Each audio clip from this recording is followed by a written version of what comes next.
इब्न अल कय्यम रहीमहुल्लाह का एक कौल है, उन्होंने कहा कि डिप्रेस्ड बिलीवर इज वेरी, क्या कहना चाहिए, डिप्रेस्ड बिलीवर जो है वो शैतान के लिए पीस ऑफ केक है और शैतान का पसंदीदा है। Depressed believer is most beloved to शैतान। क्यों? क्योंकि एक बंदा पहले ही डाउन है तो शैतान मजीद उसे आके डाउन करेगा, क्योंकि शैतान हंस रहा होता है। शैतान ने क्या वादा किया था अल्लाह से? उसने कहा था कि मैं आदम अलैहिस्सलाम और इनकी औलाद को नहीं छोड़ूंगा, फबी इज्जतिका। उसने अल्लाह की इज्जत की कसम खा के कही थी कि मैं इनमें से किसी को नहीं छोड़ूंगा। तो उसको तो मौका चाहिए कि इब्ने आदम डाउन है, किसी बात पे डिप्रेस्ड है, दुनिया की किसी टेंशन को लेके, तो वो मजीद ओवर थिंकिंग दिला के उसे डिप्रेस करेगा ताकि उसकी नंबर 1 इबादत हर्ट हो, नंबर 2 अल्लाह से ताल्लुक हर्ट हो, और नंबर 3 के वो बंदा उस डिप्रेशन के जैसे गुनाह भी कर बैठे। तो ये 3 मकसद वो अचीव करता है और बड़े ही तरीके से अचीव करता है। उसे हर बंदे की दुखती रग पता है क्योंकि एक्सपीरियंस बहुत ज्यादा है। फिर जो उसने शयातीन पीछे लगाए हुए उन्हें तो ख्यालात तक जाहिर है।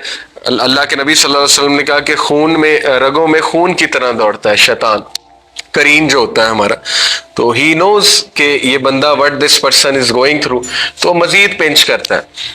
तो मोमिन जो है वो आगे से पिंच हो रहा होता है, मोमिन मजीद डिप्रेस हो रहा होता है, अल्लाह से मदद नहीं तलब करता, अल्लाह से ताकत नहीं पकड़ता। अल्लाह ने कहा वस्तईनु बिस्सब्री वस्सला, कि नमाज में और सब्र में ताकत पकड़ो, लेकिन हम जो है वो अपने आप को हवाले कर रहे हैं शैतान के कि आओ मुझे मजीद दुखी करो।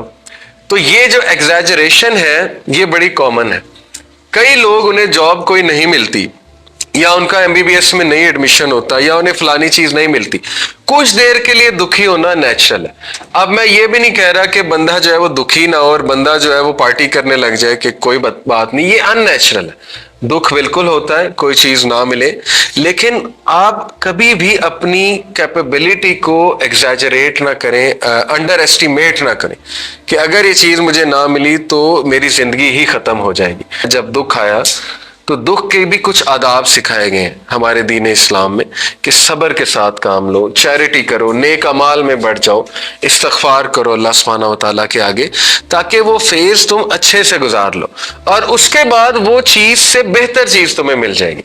लेकिन होता क्या है कि वो जो दुख का फेज है उसको हम मजीद दुख में गुजारते हैं, और जहाँ शैतान बहुत एक्टिव होता है और उसमें हम गुनाहों की तरफ चले आते हैं, उसमें हमारी इबादत हर्ट हो जाती हैं, हिट हो जाती हैं। तो ये शैतान का बहुत बड़ा हथियार है, ये आप समझने की कोशिश करें। एनीवे, उसके बाद बिग क्वेश्चन, यहां पर जरा आएगा अगली स्लाइड पे। Big question, which salary is enough to make us happy. Leo Bomiski एक खातून है, ये साइकोलॉजिस्ट है, दी हाउ ऑफ हैप्पीनेस इनकी किताब है।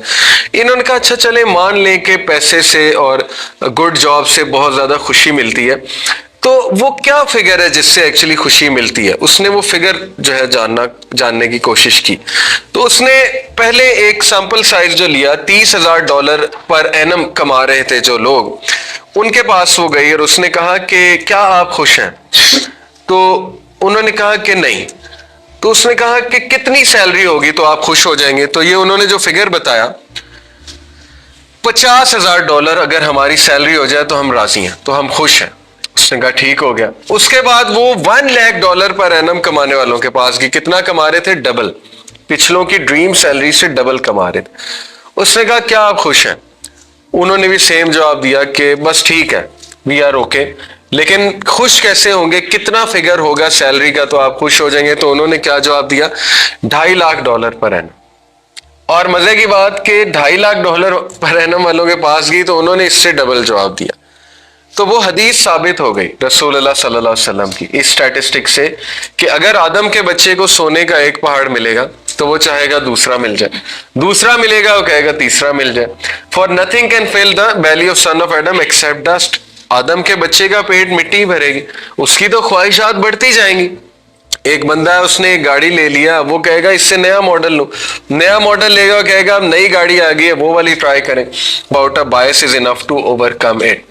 असल में ये मैं इसकी पढ़ रहा था हिस्ट्री क्या है जीआई जो फैलिसी की। तो ये कहते हैं कि 1980s में कोई कार्टून लगते थे या पता नहीं कोई टीवी सीरीज लगती थी जीआई जो के नाम से। तो उसके एपिसोड में, हर एपिसोड के एंड में वो जो हीरो है या कैरेक्टर है वो आके कहता था now you know it exclamation mark, कि अब तुम्हें पता लग गया। तो साइकोलॉजिस्ट कहते हैं कि ये गलत सेंटेंस है। जस्ट बिकॉज किसी को पता लग गया कि वो गलत है, या जस्ट बिकॉज किसी को पता लग गया कि वो गलत सोच रहा है, तो ये इनफ नहीं होता हैबिट चेंज करने के लिए, बल्कि उसे क्या करना पड़ेगा। तो उन्होंने कहा कि if we really want to change our behaviour we have to change habits. बहुत से लोग समझते हैं कि चूंकि अब उन्हें नॉलेज आ गया, उन्हें पता लग गया, वो तब्दील हो जाएंगे, जबकि ऐसा नहीं होता है। तब्दील होने के लिए रूटीन चेंज करनी पड़ती है, हैबिट्स चेंज करने पड़ते हैं, वे ऑफ थिंकिंग चेंज करनी पड़ती है, कंपनी चेंज करनी पड़ती है। किसी ने वाइज बनना है तो वाइज लोगों में उठना बैठना पड़ेगा। ये बुनियादी सी बात है। किसी ने कोई लैंग्वेज सीखनी है, जब तक उन लोगों में नहीं बैठेगा उससे वो लैंग्वेज नहीं आएगी, चाहे वो जितने मर्जी कोर्सेज कर ले उस लैंग्वेज में। ओके, तो इसीलिए खुश रहने के लिए भी सिर्फ ये बातें इनफ नहीं है। खुश रहने के लिए भी आपको अपना लाइफस्टाइल चेंज करना पड़ेगा, अपनी रूटीन चेंज करनी पड़ेगी, अपने थॉट्स चेंज करने पड़ेंगे। ये जरूरी है, इसलिए मैंने शुरू में ये बात जो है वो बता दी। तो क्विकली सबसे पहले गुड जॉब को एनालाइज करते हैं कि क्या गुड जॉब खुशी देती है। ओके, जैसे ये लोगोस दिखाएं, गूगल, फेसबुक, यूनिलीवर, ये ड्रीम कंपनीज होती हैं। KPMG, EY, PwC, Deloitte, obviously जो ACCA कर रहे हैं लोग, जो CA कर रहे हैं, और जो कंप्यूटर इंजीनियर्स हैं उनके लिए ड्रीम कंपनीज हैं। गिलबर्ट एंड अदर्स का एक रिसर्च आपको दिखाता हूं। उन्होंने एक सवाल पूछा कि how do college students feel when turn down from a paid job they really wanted badly. अब परसेप्शन वर्सेस रियलिटी में आपको दिखाने लगा। ठीक है, उनसे पूछा ग्रेजुएट जो हुए थे कि आपकी ड्रीम जॉब क्या है। किसी ने कहा माइक्रोसॉफ्ट, किसी ने कहा चले मैं एप्पल में जाना चाहता हूँ, किसी ने किसी कंपनी का नाम लिया। उन्होंने कहा अच्छा अगर मिल गई तो कितना खुश होंगे। अब इस खुशी का जो है वो एक सर्वे होता है, उस सर्वे के मुताबिक आपकी खुशी को पॉइंट्स दिए जाते हैं। जैसे करंटली मैंने सर्वे किया था, मेरी हैप्पीनेस 7.8 पे आउट ऑफ 10, कभी 8.2 पे चली जाती है, डिपेंडिंग अपॉन उस दिन मेरा मूड कैसा है। एनीवे, स्टूडेंट से पूछा कि अच्छा बताएं कि अगर आपको ये जॉब मिल जाती है, नहीं मिलती, तो आपकी हैप्पीनेस में कितना ड्रॉप आएगा, आप कितने गमज़दा होंगे। उन्होंने कुछ सवालों के आंसर दिए, तो जो प्रिडिक्टेड ड्रॉप इन हैप्पीनेस था वो था 2.10, ये सामने आपको नजर आ रहा है। जबकि जो एक्चुअल ड्रॉप इन हैप्पीनेस था वो था 0.68। रियलिटी मुख्तलिफ थी। इससे क्या साबित होता है इस सर्वे से कि हम एग्जैजरेट करते हैं, हम अपने इमोशंस को एग्जैजरेट करते हैं।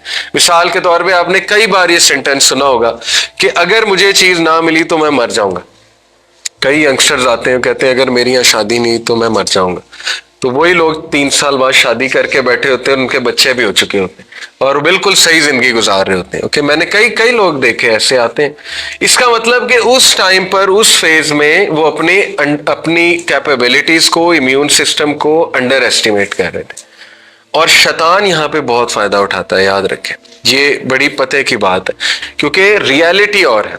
देखें, उन्होंने यही कहा कि अगर हम अभी 8 आउट ऑफ 10 खुशी में है, तो जब ये जॉब हमें खुदा न खास्ता अगर ना मिली तो हमारी हैप्पीनेस 5.9 पे ड्रॉप हो जाएगी। 2.10 पॉइंट्स ड्रॉप बताया उन्होंने, लेकिन असल में वो 7.32 पर आ गई वो हैप्पीनेस, ज्यादा 0.68 ड्रॉप हुई, बस दैट्स इट। वो भी रिकवर हो जाएगी कुछ देर बाद। तो इस रिकवरी फेज के दौरान जो हमें एटीट्यूड बताया गया